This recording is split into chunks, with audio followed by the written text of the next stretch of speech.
Hello guys, welcome back.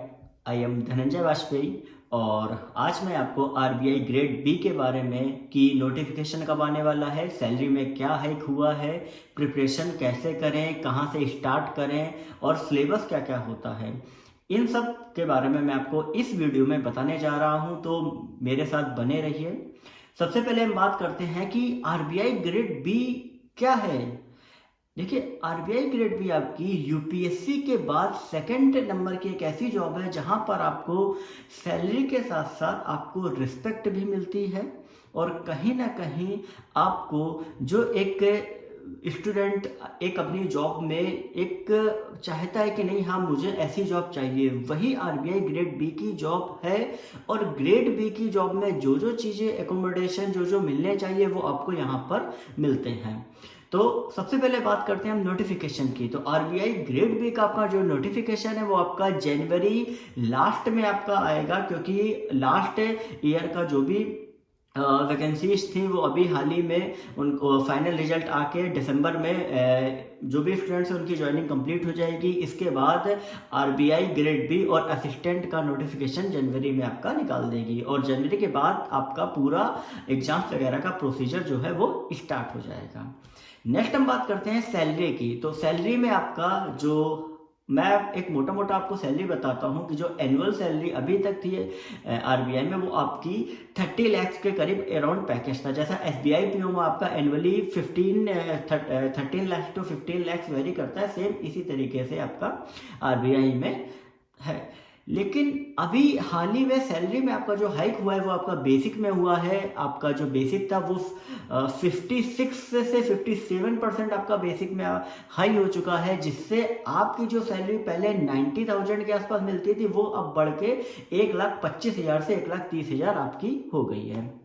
और अगर आप मुंबई या पुणे ऐसे कहीं बड़ी सिटी में रहते हैं तो वहाँ पर आपको जो लीज पे पहले आपको 55,000 से 60,000 के बीच मिलता था वो बढ़ के 75,000 तक लगभग हो गया है अभी तक।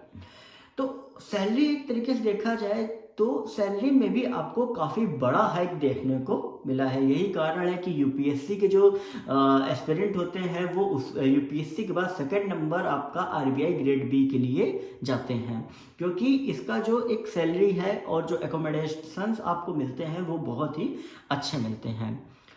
नेक्स्ट हम बात करने जाते हैं भाई सिलेबस की, या तैयारी हम कैसे करें।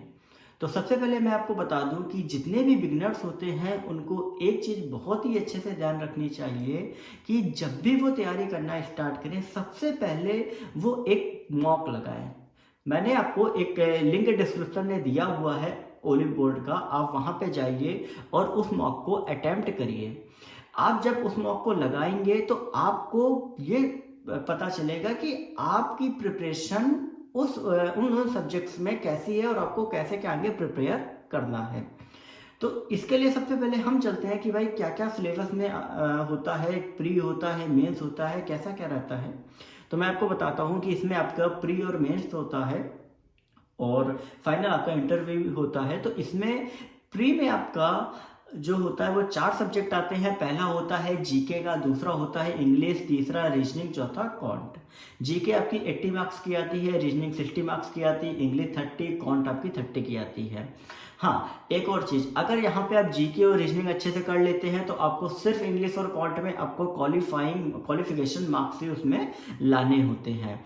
अगर आपने दोनों अच्छे से स्कोर कर लिए तो आपको कोई प्रॉब्लम नहीं होगी। जैसा लास्ट ईयर में जो आपकी मेरिट गई थी वो 66 गई थी, इसके पहले आपकी 130 गई थी। तो आप देख रहे होंगे कि बहुत बड़ा ड्रास्टिक चेंज आ गया मेरिट में। वो इस वजह से आ गया क्योंकि आरबीआई का जो पेपर है वो बहुत ही अनइवन आता है, मतलब आपको मॉडरेट भी आ सकता है, हार्ड भी आ सकता है, इजी भी आ सकता है, जिसके कारण जो आपके कट ऑफ है वो काफ़ी ज़्यादा वेरी करे आती है। अब हम बात करते हैं मेंस की। तो मेंस के लिए मैं आपको बता दूं कि आपके इसमें 3 सब्जेक्ट होते हैं। पहला होता है ईएसआई का, दूसरा होता है फाइनेंस मैनेजमेंट का, तीसरा होता है आपका डिस्क्रिप्टिव का।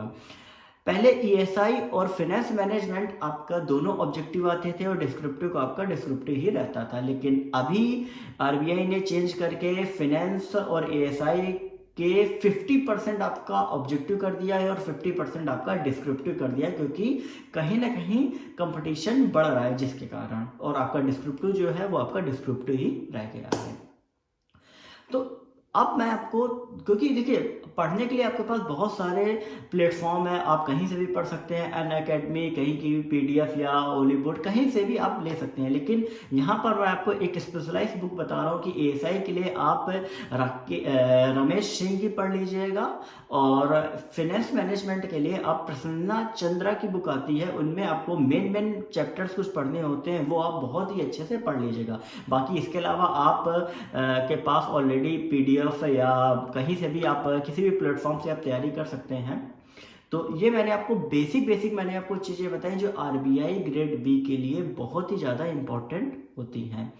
और अगर आपको तैयारी करनी है तो आप मुझे कमेंट सेक्शन में लिख के अगर आपको कुछ भी सजेशन चाहिए आप पूछ सकते हैं।